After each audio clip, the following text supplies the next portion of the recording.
हाल ही में सीकर के रामनगर क्षेत्र में सड़क हादसे के चलते एक ही परिवार के 4 लोगों की मौत हो गई है, लेकिन इस परिवार के प्रति ना ही विधायक, ना ही सांसद और ना ही जिला प्रशासन की ओर से कोई भी कार्यकर्ता मुलाकात कर कोई आश्वासन दिए हैं। एक ही परिवार के 4 लोग सड़क हादसे के शिकार होकर जान गंवाए जाने पर लोगों में नाराजगी का माहौल बना हुआ है। इस संदर्भ में विधायक दीपान चक्रवर्ती, सांसद परिमल शुक्लबैद्य, जिला उपायुक्त मृदुल यादव व दूसरे कार्यकर्ताओं को पीड़ित प्रभावित परिवार के साथ मुलाकात किए जाने के लिए लोग मांग भी कर रहे हैं। पीड़ित प्रभावित लोगों ने इस दिन शवों को अंतिम संस्कार किया और जनाजा नमाज में लाखों की तादाद में लोगों ने भाग लिया। लोगों का मांग यह है कि मृतक के परिवार सदस्यों के साथ मुलाकात कर उन्हें सरकारी सहयोग प्रदान किया जाए। नमस्कार, आमी आमादेर काछाड़ प्रशासनके जानाइतेछि जे गत बृहस्पतिवार रामनगर न्याशनल हाईवेते एकटा 407 ट्रिपार एवं एकटा अटो रिक्शार मुखोमुखी संघर्ष हुआय ওই জায়গায় একই পরিবারের একজন 8 বছরের ছেলে শিশু এবং তার সঙ্গে তার মা স্পট ডেড হয়েছেন এবং সঙ্গে সঙ্গে তার বাবাকে শিলচর মেডিকেল কলেজে আইসিইউতে অ্যাডমিশন করা হয় এবং তাহার বাবা গত রাত্রি 12:10 শিলচর মেডিকেল কলেজে হসপিটালে মারা যান এবং ওই এক্সমান যে অবস্থা হয়েছে একদম মানে অসহায় হয়ে গিয়েছেন। আপনাদেরকে আমি রিকোয়েস্ট করছি যে কাইন্ডলি আপনারা একটু যোগাযোগ করেন ওনাদের সঙ্গে এবং কালকে রাত্রে যে ভদ্র মানুষ যে নিয়ারুল হক উনি মারা গিয়েছেন, বর্তমানে শিলচর মেডিকেল কলেজ হইতে বর্তমানে পোস্টমর্টম করা হবে, তাই আমরা ওই প্রসেসে যাচ্ছি। ধন্যবাদ। ওনার ছেলে আরেকজন বর্তমানে খুবই সংকটজনক অবস্থায় শিলচর মেডিকেল কলেজে অ্যাডমিশন রয়েছে এবং আমাদের সঙ্গে ওই গ্রামের অনেক ভাই বন্ধু এবং ওর পরিবারের লোক আছেন বর্তমানে।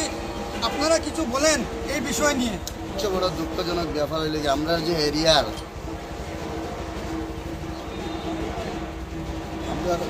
সবচেয়ে বড় দুঃখজনক ব্যাপার হইল কি আমরা যে এই এরিয়ার এমএলএ এবং এমপি আজ অব্দি তারা কোনো খবর লইছে না। ওটা হইল কি আমরা সবচেয়ে বড় দুঃখ। আর কি হইতাম তারা একটু সাহায্যের ব্যবস্থা করতে। আচ্ছা, এই জায়গার মধ্যে কোনো ট্রাফিক বা কোনো পুলিশ আসেনি?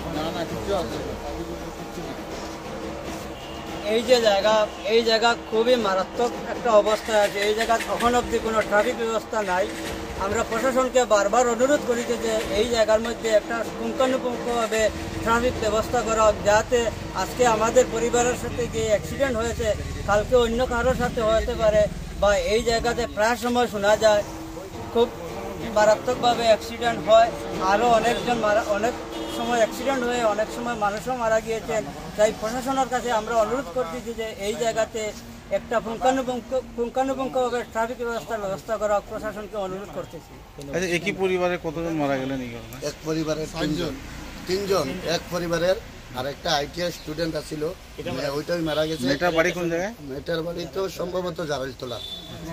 আর ওই পরিবারের আরো একটা ছেলে মেডিকেলে ওখানে অ্যাডমিশন আছে।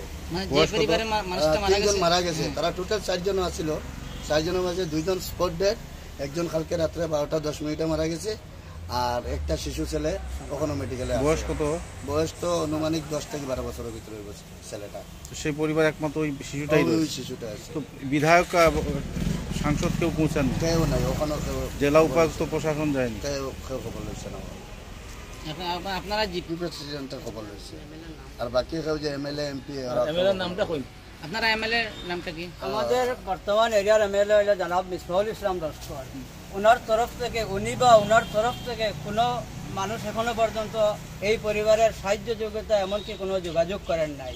তাই আমরা প্রশাসন বা ওনাদেরকে এমএলএ এমপিদের সমাজকে বারবার অনুরোধ করছি যে ওনারা একটি খুবই নেহাত পরিবারের গরিব পরিবারের লোক, আর উনি যে নিয়ারু লোক কালকে রাত্রে যেন মারা গিয়েছেন আইসিইউতে, উনিও একমাত্র এই পরিবারের উপার্জন কম ব্যক্তি। বর্তমানে এই পরিবারের উপার্জন কম ব্যক্তি বলতে কেউই নেই। তাই আমরা বারবার অনুরোধ করছি যে প্রশাসনের তরফ থেকে হোক বা এমপি বিধায়ক বা রাজনৈতিক তরফ থেকে হোক, যাতে আর্থিকভাবে ওনাদেরকে সহযোগিতা করা হোক, বা এখন অবধি ওদের পরিবারকে কোনোভাবে যে কোনো দিক দিয়ে একটু সান্ত্বনা দেওয়া হয়। যখন নির্দিষ্ট করা হয়েছে না, আমাদের পোস্টমর্টমের পরে জানাজার নামাজটা নির্দিষ্ট করা হবে সম্ভবত 4টা পরে হবে। কোন জায়গায় মাটি দেবে? ওনাদের শ্রীকোনা পাউটানে ওনাদের জানাজার নামাজ সম্পন্ন হবে, আর ওই গ্রামেই কবরস্থ দাফন করা হবে। গ্রাম ইন্ডোগড়।